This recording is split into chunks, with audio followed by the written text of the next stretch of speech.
I'm Joe Graydon. I'm Terry Graydon. The People's Pharmacy podcast is brought to you in part by Squatty Potty, the original toilet step stool that creates healthy toilet posture. Learn how squatting relaxes the colon and allows for easy, healthy elimination at squattypotty.com. And by Comfy, makers of all-natural buckwheat hull pillows. Comfy pillows provide superior support by conforming to your head and neck for healthy, restful sleep. On the web at comfycomfy.com. For 10% off your first order, enter the code PEOPLES at checkout. Do your genes determine what diseases you'll suffer? Or can you alter your genetic destiny? What's the role for diet and lifestyle? This is the People's Pharmacy with Terry and Joe Graydon.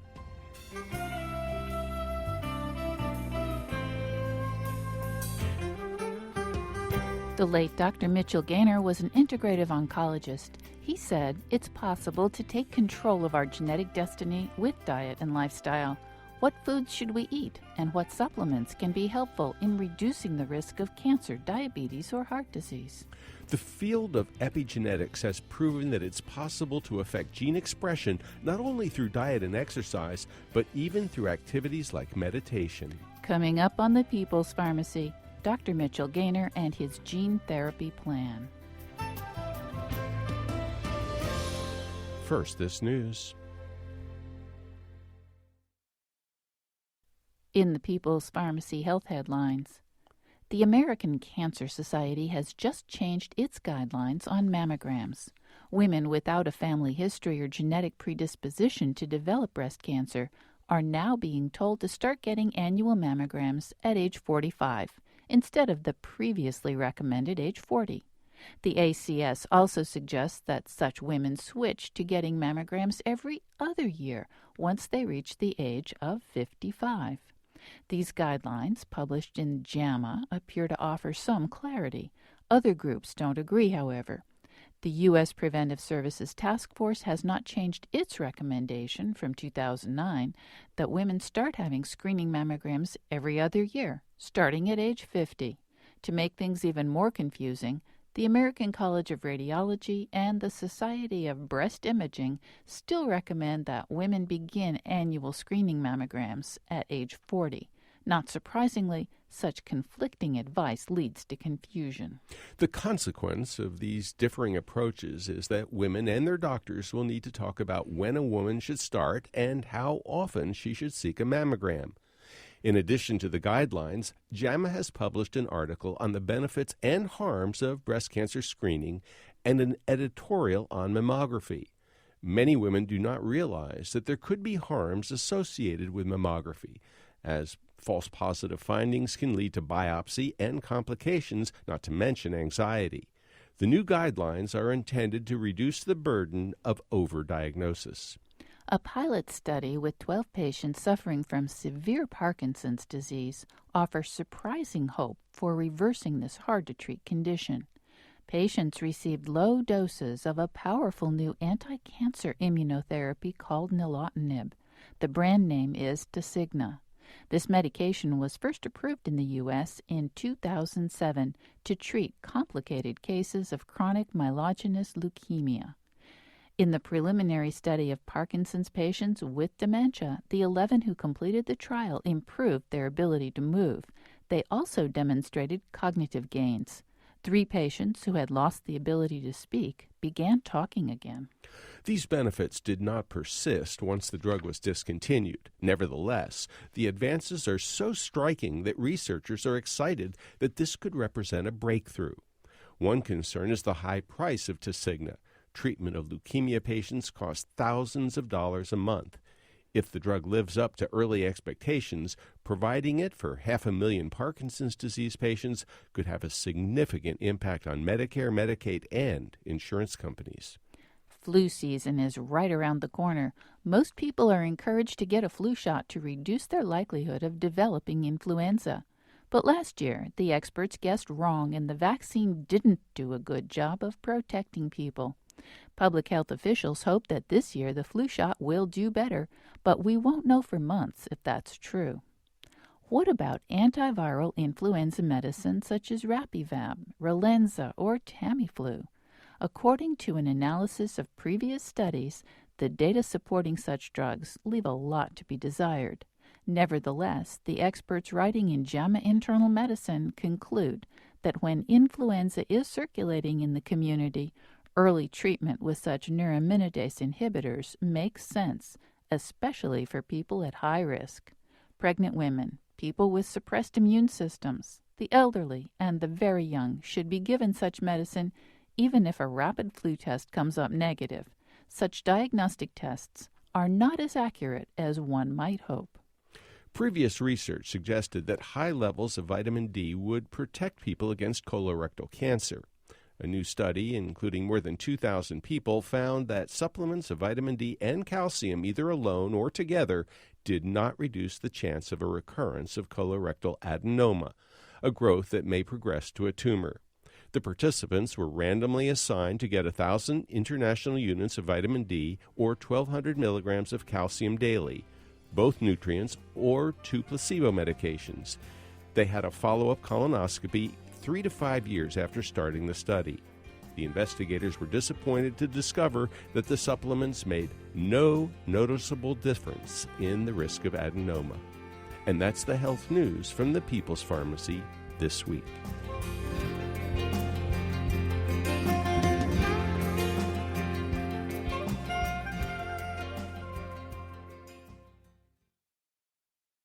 Welcome to the People's Pharmacy. I'm Joe Graydon. I'm Terry Graydon. Dr. Mitchell Gaynor was a frequent guest on the People's Pharmacy. He died unexpectedly last month. Today, we offer our most recent interview with him as a tribute to his work and his memory. For decades, scientists told the public that genetic heritage was fixed at birth. You were dealt a hand you couldn't change. Some took this fatalistically and assumed that there was nothing they could do to shape their health destiny. New research shows that even though you can't change your genes, you can change the way they work.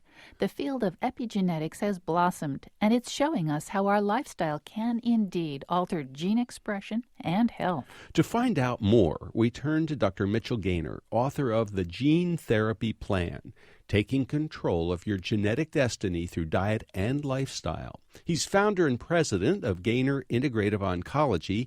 Dr. Gaynor is also clinical assistant professor of medicine at Weill Cornell Medical College. Welcome to the People's Pharmacy, Dr. Gaynor. Oh, it's great to be back with you. It's nice to have you with us again, Dr. Gaynor.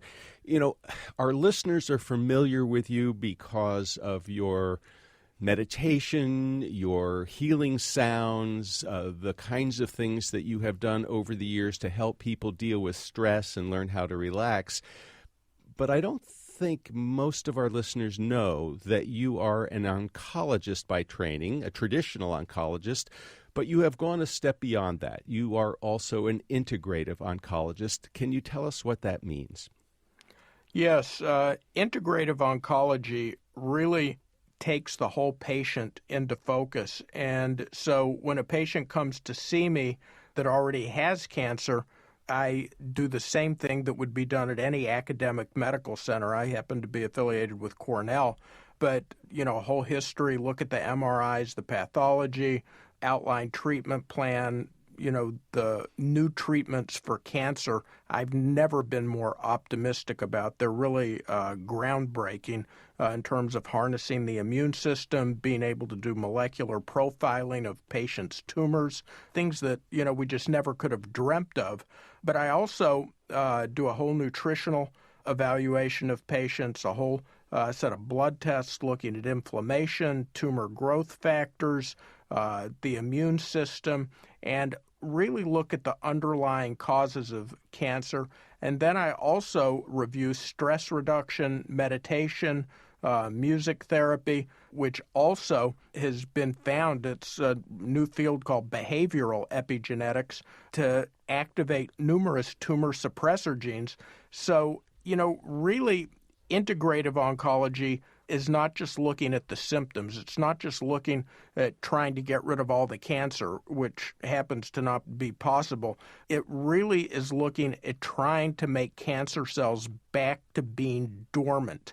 So they've done studies in people who died in their 20s, actually in car accidents and wars, and did autopsies on them, and they find dormant cancer in the majority of people, but it's a quiescent cancer. Unfortunately, we're living in a country where 1 in 3 people are going to hear the words, "you have cancer." That's rapidly approaching 1 in 2 people, so 50% of the population. And really what we're understanding about cancer now is that about 100% of adults are walking around with some dormant cancer in their body. So the goal is to keep those dormant cancer cells dormant. If you have active cancer, the goal is to push that back to dormancy. And there are literally hundreds of ways to do that.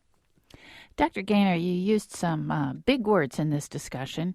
You said, for example, that you use behavioral epigenetics to activate tumor suppressor genes. Now, there's quite a few mouthfuls in there, but I'd like to start with epigenetics. Most people, know what genes are. They're our DNA. They determine what we look like and a lot of our health. But what is epigenetics? That's a great question. Epi comes from the Latin, it means above. And so epigenetics, it's above the genome. And what this is, it's a brand new field that's going to change everything in prevention and treatment of disease, not just cancer. So epigenetics is about how different nutrients and different toxins literally interact at the level of our DNA to turn on or off tumor suppressor genes, tumor promoter genes, detoxification genes, inflammatory genes, genes that make you gain weight, genes that can cause premature aging. All of these happen to be under your control. So what epigenetics is the study of the fact that our genes are vibrant like life itself. Nobody is a victim of the genes that they're born with. People have control that they never thought they had. And, the majority of people out there think gene therapy is something that's science fiction or it's 50 or 100 years away. The fact of the matter is science now shows us that you are doing gene therapy every time you're putting food in your body, either for good or for harm. Now, Dr. Gaynor, I'd be interested in how you got to start down this road, because this is a little different. This is, I won't call it unconventional, but it's not what most of your colleagues have learned in medical school. So let's start with your mother and her exposure to DES, diethylstilbestrol. Well, that was really something that at the time I had never even heard of. And my mother was given DES, as were thousands and thousands of women back in the 1940s and 50s when she was pregnant with my older brother, who also became an oncologist. But she was given DES. They were giving it at the time because they thought it would prevent fetal loss. And she had a suspicion after she'd received the drug that, she'd been given something that was harmful. There was some talk about it, and it eventually was taken off the market when it was found to cause cancer, and it caused it by epigenetic means. But it also caused, in the offspring of women that were pregnant with those children, caused an increased risk of a very rare type of vaginal cancer in the daughters of those mothers, and it caused urogenital anomalies like being born with one kidney, decreased sperm count in the boys or the sons of mothers who took that. So, I was really exposed to both cancer and the dark side of epigenetics at a very young age. And then I was fortunate enough to go to Cornell to do my internship, residency, chief medical residency, fellowship in hematology and oncology.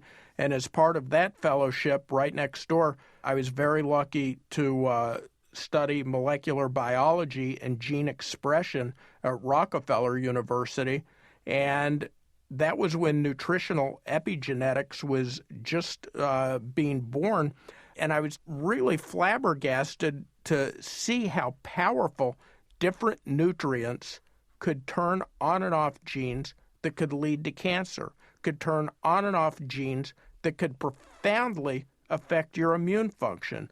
And over the decades, I went to Strain Cancer Prevention Center, and that's where the Pap smear was developed. That was affiliated with Cornell Medical Center, and we were studying about things like detoxification and how different nutrients in cruciferous vegetables like broccoli, Brussels sprouts, cauliflower, and cabbage could literally affect on a gene expression level the body's level of your detoxifying enzymes. These are your first line of defense against cancer and a lot of other diseases, but they're dependent on the foods that you're putting in your body. So the question that I kept asking myself is, how could I have received the best training available in the Western world, and nobody in any of my medical studies ever mentioned anything about nutrition or genes, and that led to my whole career path.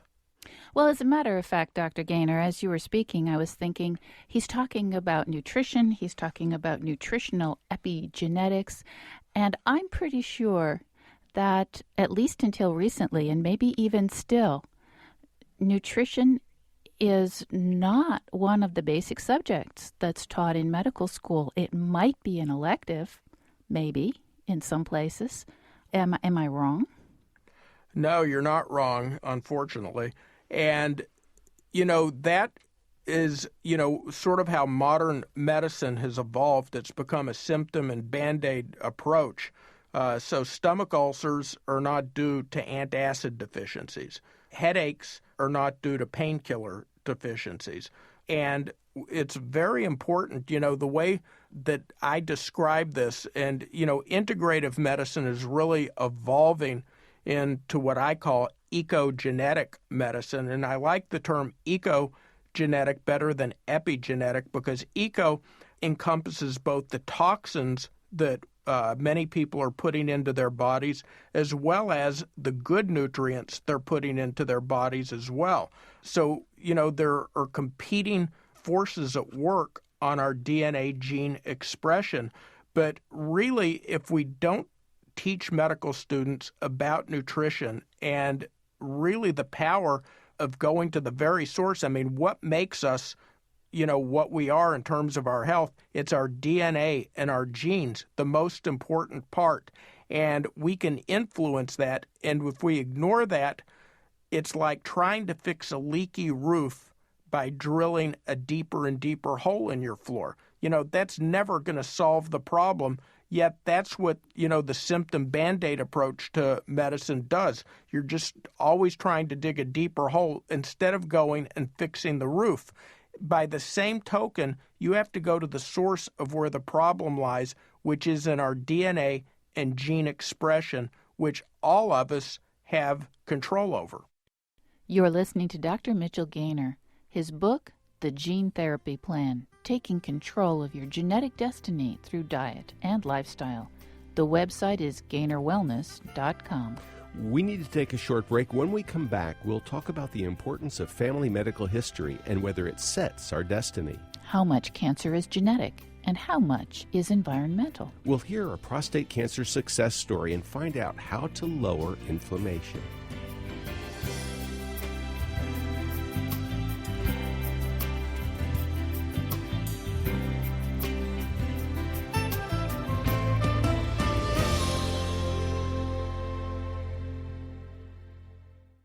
You're listening to The People's Pharmacy with Joe and Terry Graydon. Thanks for listening to this podcast of The People's Pharmacy. If you like it, why not rate or review it in the iTunes store? We'd appreciate it.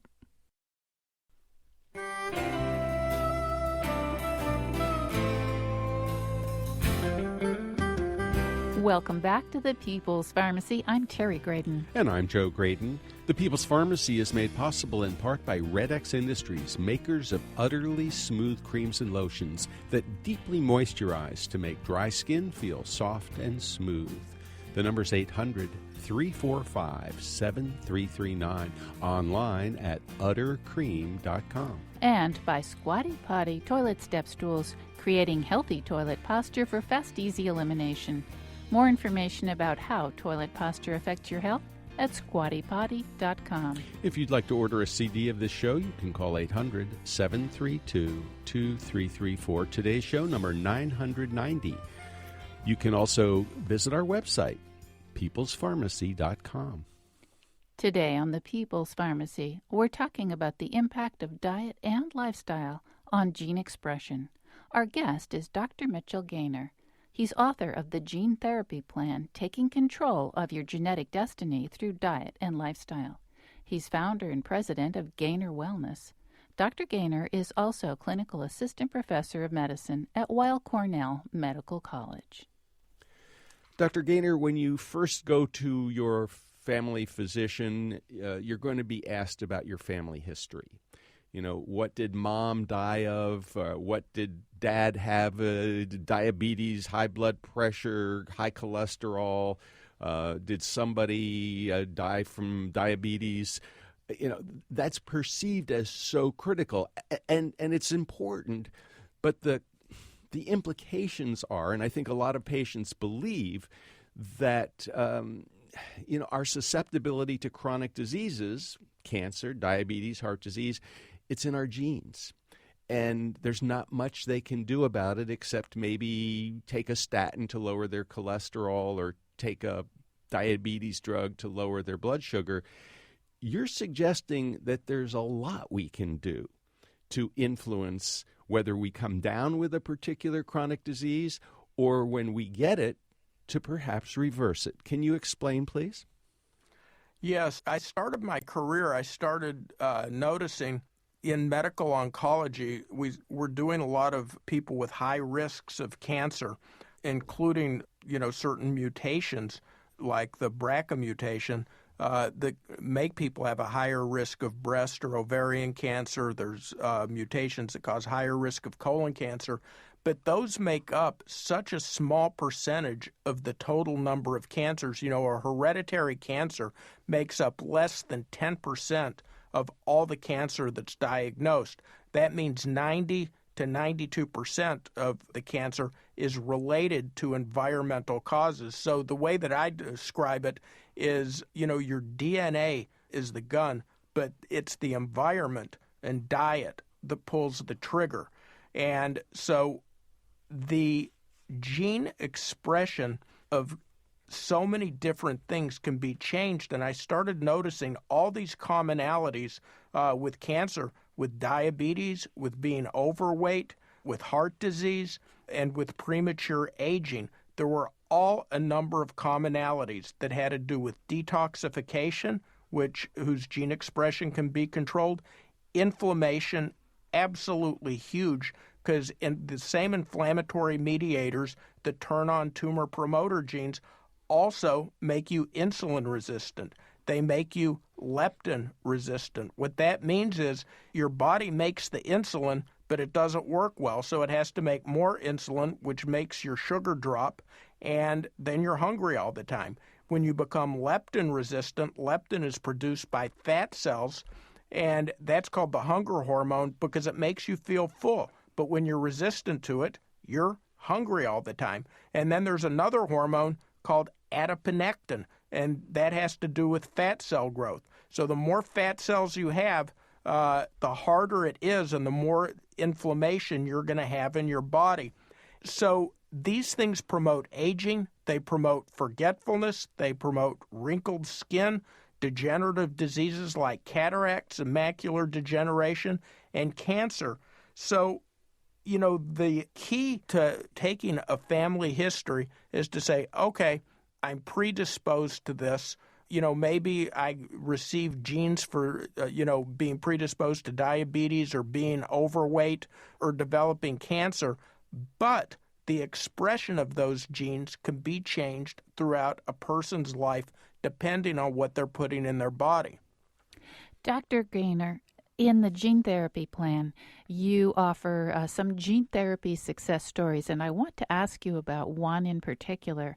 On page 78, you describe Gordon, a 50-year-old gentleman who came to see you many years ago now, along with his 3 brothers. And I wonder if you would tell me about their family history for cancer and how you helped them. Well, it was a very strong family history of prostate cancer, which many people are affected by. And, the whole thing with prostate cancer prevention, especially because some of Gordon's brothers had already had prostate cancer, the father had had prostate cancer, so screening those people is very, very important. But also, I take care of that whole family, not just Gordon.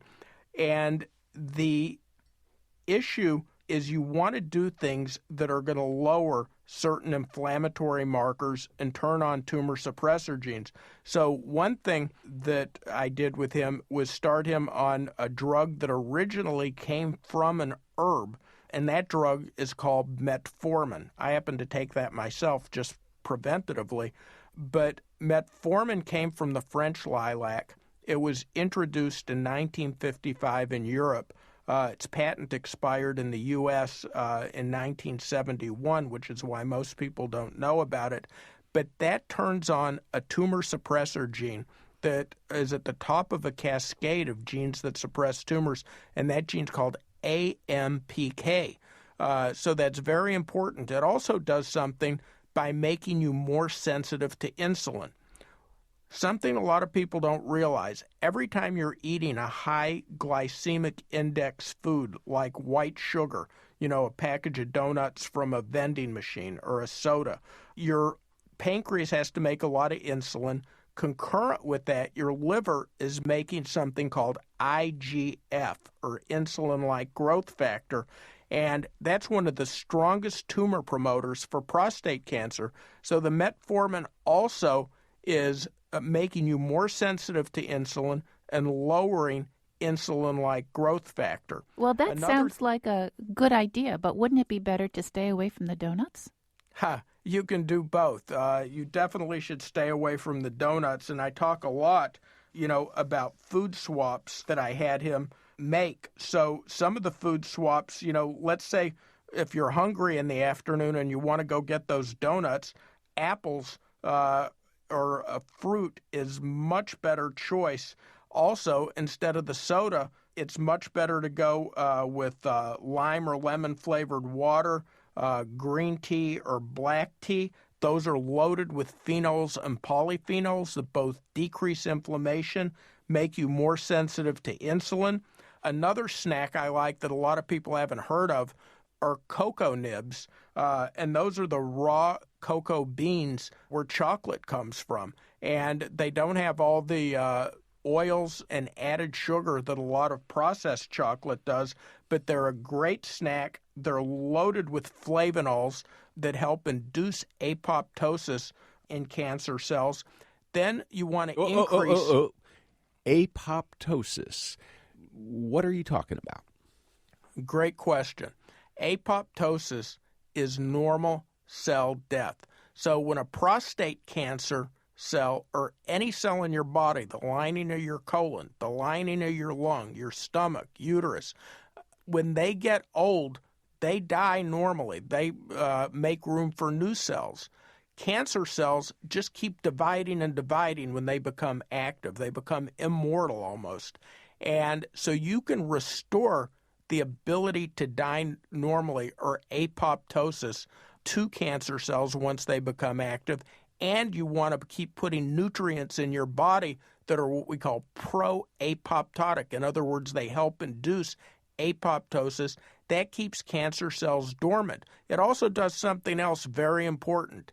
Fat cells also tend to lose the ability to undergo apoptosis, and that's one of the causes of obesity, is that they just keep proliferating. So you want to put nutrients in your body that are going to promote apoptosis, not only of cancer cells, but of fat cells as well. So another food I recommend is olive oil. You should bring olive oil, extra virgin, cold-pressed olive oil into your diet on a daily basis. It's one of the best anti-cancer, anti-obesity things a person could possibly do. One thing a lot of people don't realize is you denature the good nutrients in olive oil if you heat it. So olive oil for cooking is, you're just not getting the benefits for it. It's not actually harmful to cook with it, but you don't get the benefits from olive oil. Olive oil has a lot of great things. One of the best is squalene, which is found only in sharks and olives. It's an omega-2 fatty acid, profound anti-inflammatory, and helps sensitize you to insulin. Dr. Gaynor, I'd like to go back to Gordon for a moment. So here's a man who didn't yet have prostate cancer, but his three brothers had been diagnosed with prostate cancer and had had radical prostatectomies. And if I'm not mistaken, his father had died of prostate cancer at a relatively early age. So what was your recipe, so to speak, or your program for Gordon and his brothers, who you also treated, and how well did it work? Great. I mean, even the brothers that had the surgery, they've had no signs of any recurrence. And Gordon started on this before he had any diagnosis. He still gets screened, but has never had prostate cancer. Some of the things I recommend, one is pomegranate.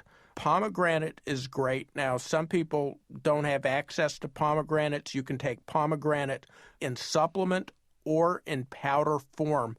Both are great, and pomegranate suppresses the development of active prostate cancer on a number of different levels. Another thing that I did is black raspberry powder. Black raspberries are great if you can get them fresh, but they're not always in season, but you can always get the organic black raspberry powder, and that's freeze-dried, it's concentrated, it's loaded with two things. One, ellagic acid, two, resveratrol. That's been found to activate 200 different tumor suppressor genes. It's great tasting. You can mix it in yogurt. You can mix it in your favorite juice or smoothie. You can even put it in water. It's also loaded with resveratrol, which is very effective in blocking two of the most powerful tumor growth factors. One's called NF-kappa B, and the other is called AP1. And another very important nutrient is black seeds and black cumin seed oil. That comes from Turkey. It's loaded with nutrients that turn on tumor suppressor genes and help promote normal cell death or apoptosis. Dr. Gaynor, a lot of our listeners and some of the physicians and oncologists who are listening are going, wow, that sounds like fruits and nuts to me. Is there any evidence to support what Dr. Gaynor is talking about?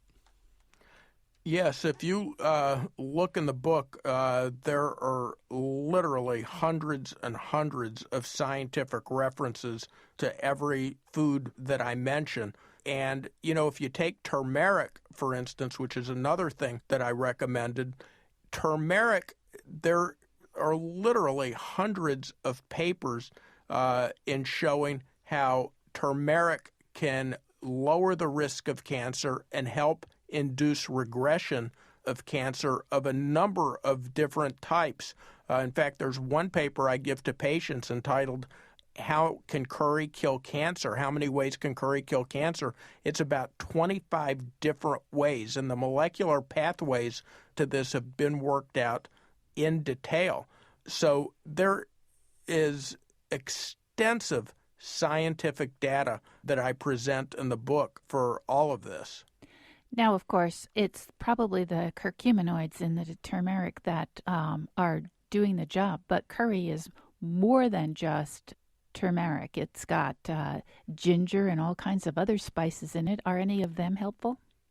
Extremely. So ginger has 13 different antioxidants, all of which are more powerful than vitamin E. in terms of protecting DNA and other cellular structures. And ginger's also loaded with a lot of gingerols, or anti-inflammatory nutrients. Also, rosemary is another extremely powerful spice in a lot of different ways. See, none of these work on just one system.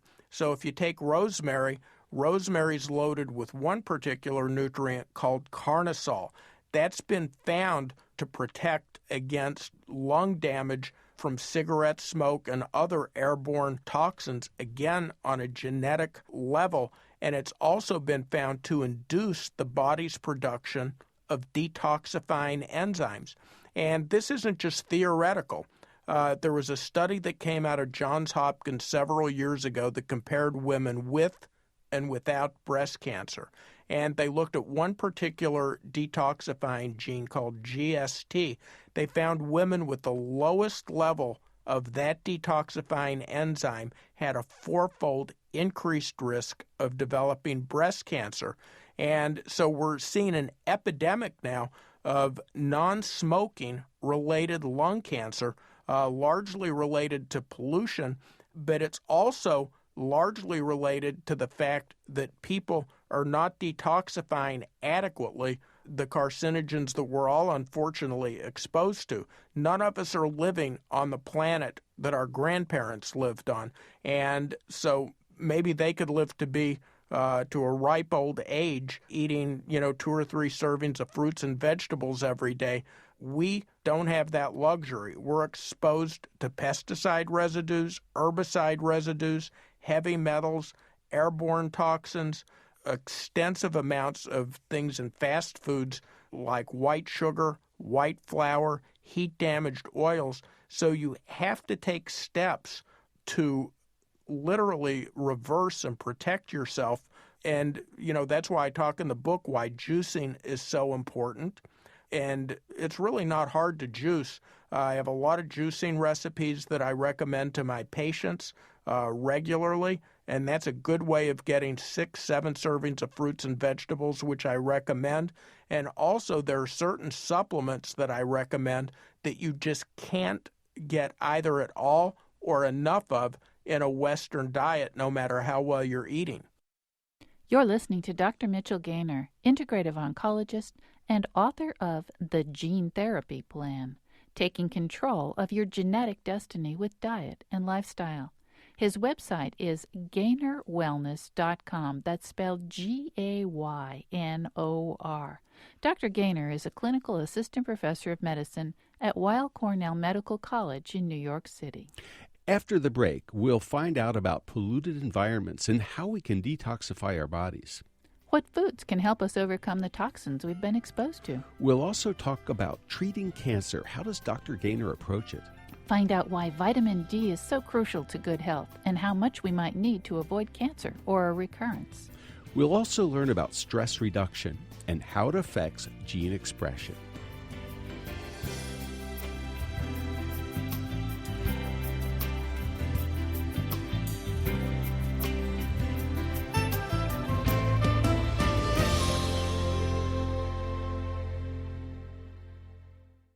You're listening to The People's Pharmacy with Joe and Terry Graydon.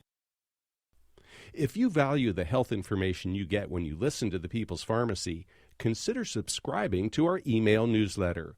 You'll get the latest health news and information on upcoming podcasts delivered to your inbox twice a week. Look for the link at peoplespharmacy.com.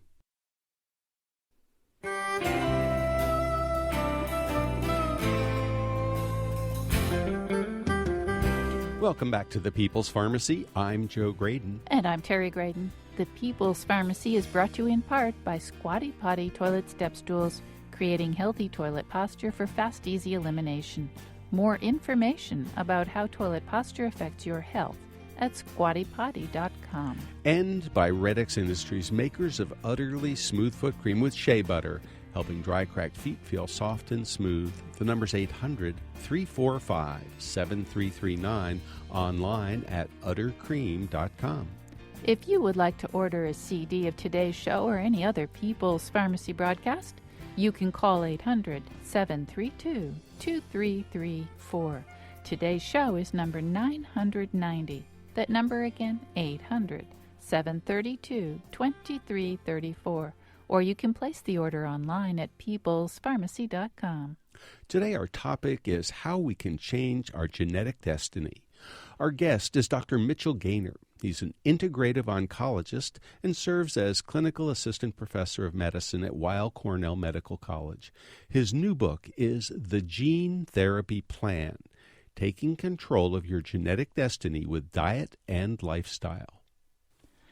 Dr. Gaynor, you have mentioned that in the polluted environment that we all live in these days, it's important to consider detoxification. Now, when you say detoxification, I think a lot of people have an idea that, you just detox by taking something, probably an herb, that acts as a laxative. Is that what you mean, or do you mean something quite different? I mean something quite different. Also, a lot of people just think it means doing a, juice fast once a year and you're done. So the detoxification enzymes, I mentioned one nutrient, broccoli. Broccoli is loaded, especially broccoli sprouts, are loaded with something called sulforaphane. Sulforaphane is the most profound inducer of multiple detoxifying enzymes that we know about. And then beets are critically important detoxifiers. They contain nutrients known as betalains and another one called betaine. And those have been found to increase detoxifying enzymes. Scallions and other allium vegetables, they help regenerate something called glutathione. Glutathione is critical to keep elevated for detoxifying enzymes. Another thing which some people like, some people don't, is cilantro. Cilantro is great to put in salads. The seeds of cilantro are known as coriander, and that can be either bought as a powder that you can use in shakes or smoothies or cooking. And the cilantro leaves, as I said, great in juices, great in salads, but that's very rich in a nutrient known as apigenin, and that helps remove heavy metals and increases detoxification enzymes.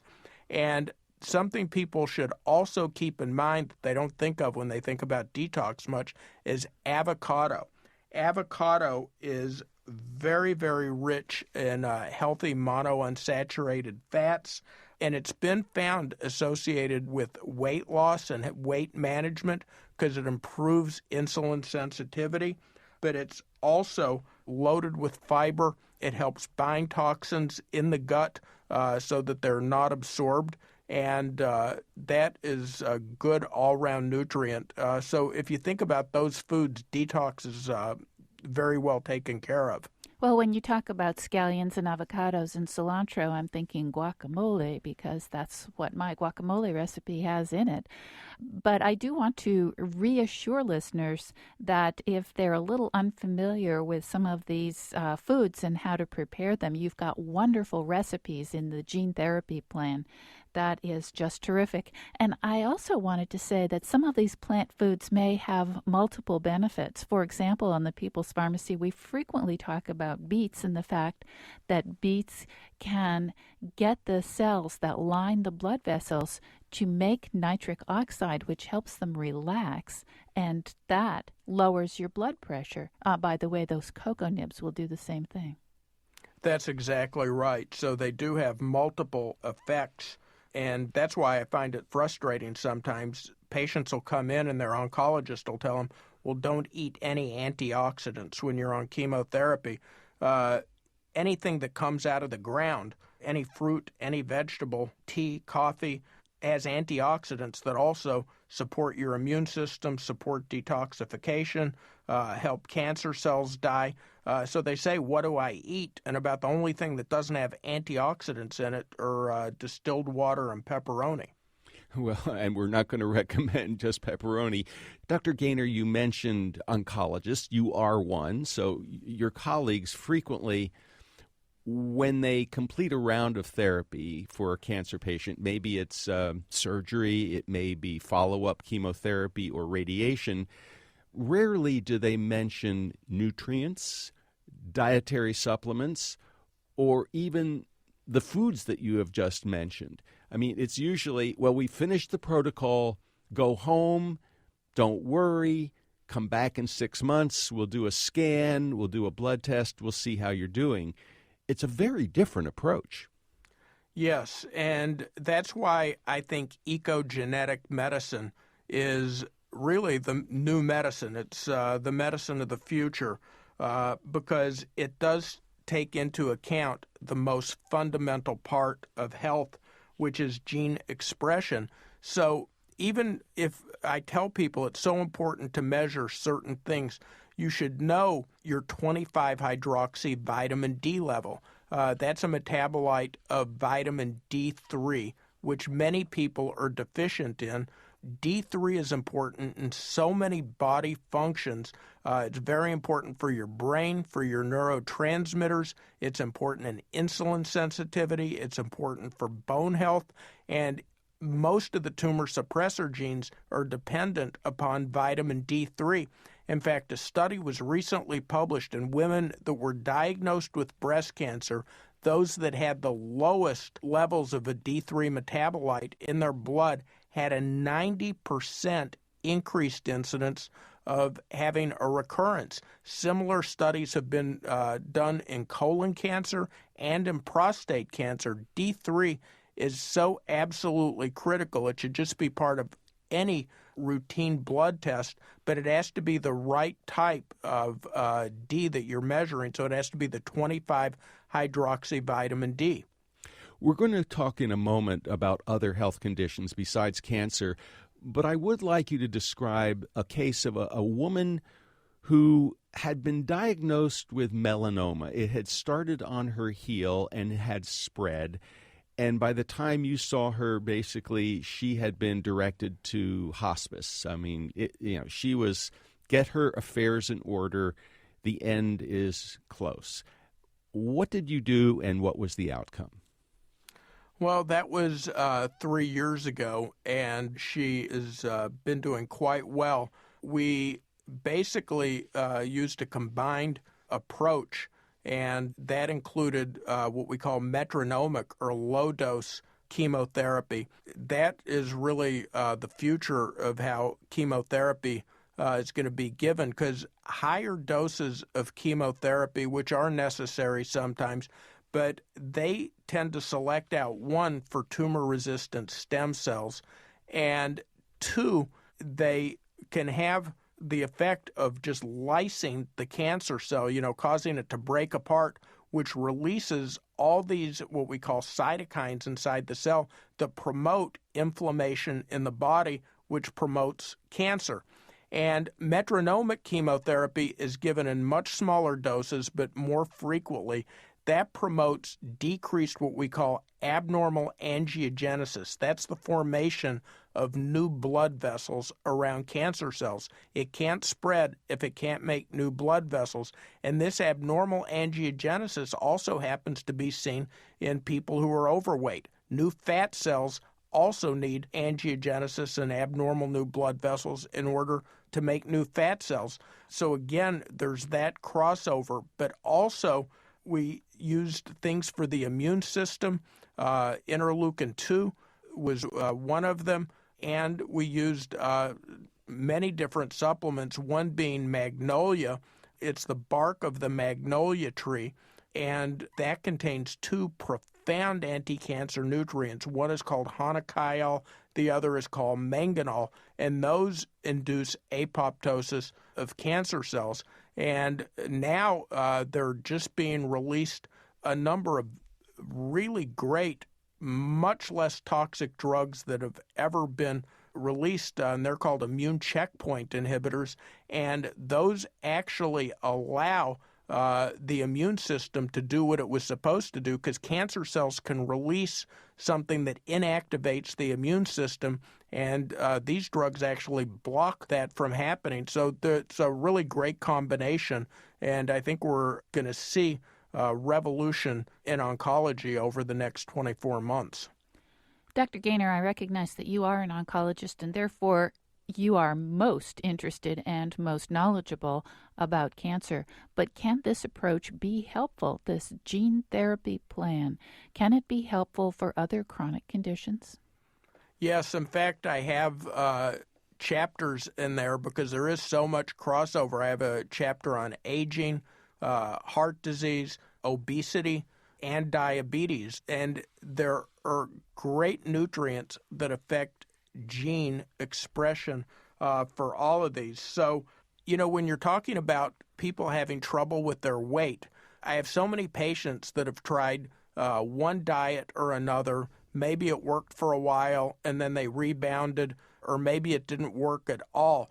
And the problem with most diets up until this one has been that they lead to nutritional deficiencies. They lead to nutritional deficiencies that in nutrients that promote detox. They lead to nutritional deficiencies in things that inhibit abnormal angiogenesis. They lead to nutritional deficiencies in things that keep inflammation under control. And only if you're focused at the level of your genes are you going to avoid that. And it's also very important for all of these conditions, you have to take care of your gut. Your gut has bacteria in it called your gut microbiome. And speaking of genes, there's more genes in your gut microbiome than you have in the whole rest of your body. So your gut microbiome is like a very well-regulated rainforest.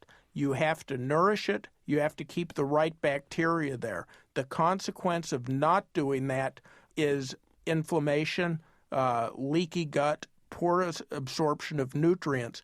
So it's a good idea for a lot of people to take a probiotic containing either acidophilus, lactobacillus, bifidobacillus. It's important also to consume things like fermented foods, miso, sauerkraut.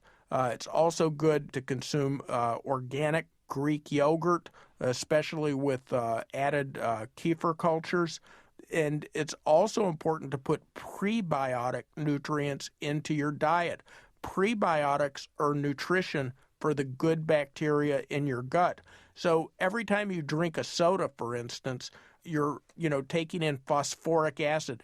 That phosphoric acid plus a lot of the additives in soda is really damaging to the good gut bacteria. Prebiotic nutrients are found in certain fiber, nuts, seeds like chia seeds, kale, chicory leaves are loaded with good prebiotic nutrients. Those are good to add to salads.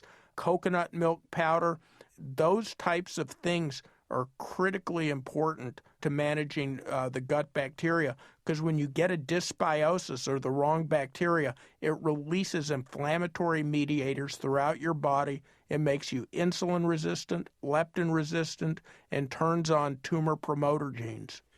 Dr. Gaynor, you are renowned for what I'll call stress reduction, meditation, and you've talked a little bit in your book about how behavioral epigenetics can have a profound impact on how our body is going to respond.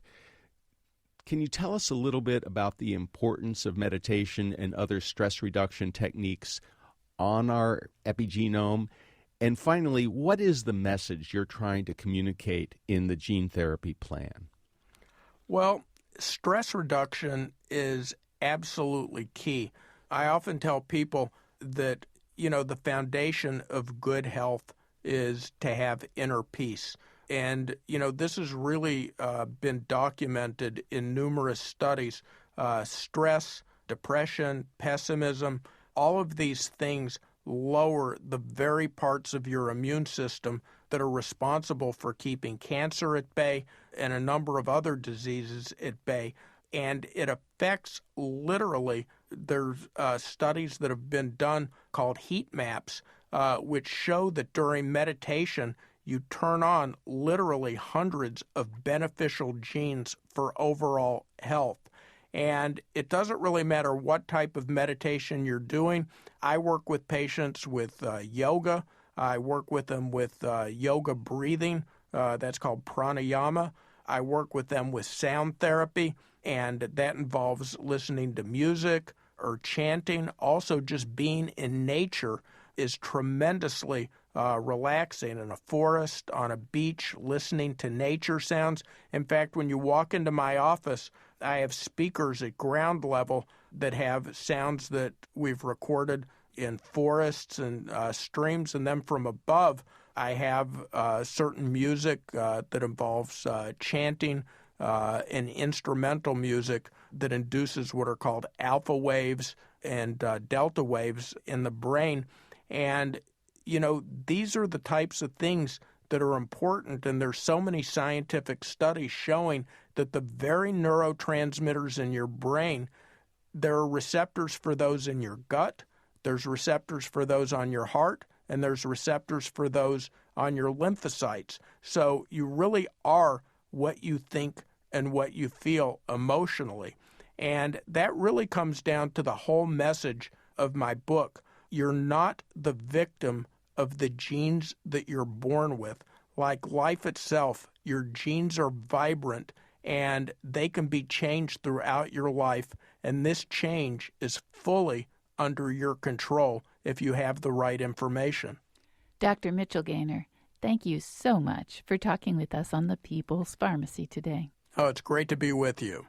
You've been listening to the late Dr. Mitchell Gaynor, founder and president of Gaynor Integrative Oncology.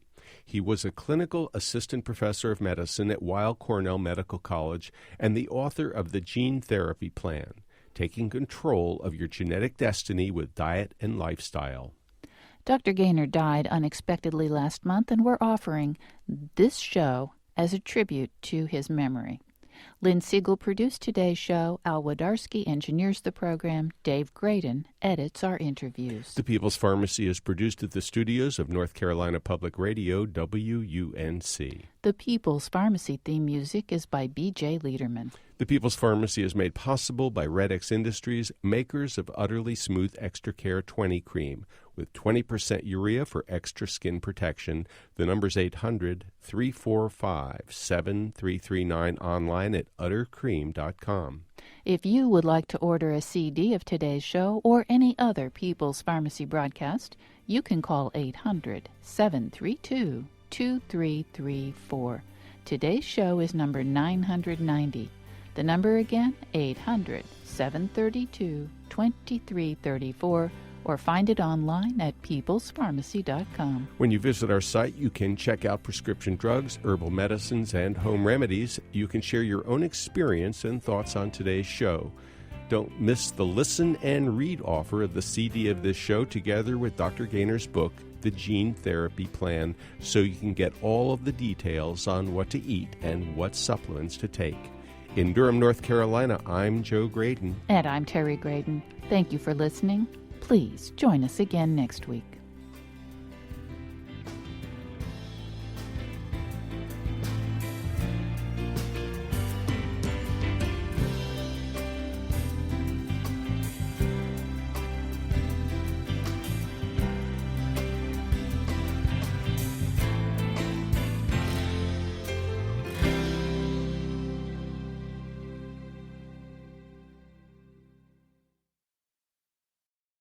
We hope you enjoyed this podcast.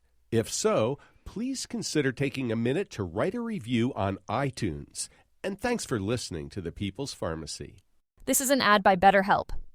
BetterHelp recently surveyed over 16,000 people and found that while 75% of people believe it's wise to seek support, only 27% of Americans are in therapy, and people stay silent to avoid being judged. BetterHelp has over 10 years of experience matching you with the right therapist. Because we're all better with help. Visit BetterHelp.com/StopTheStigma for their first ever State of Stigma report, the latest in mental health research.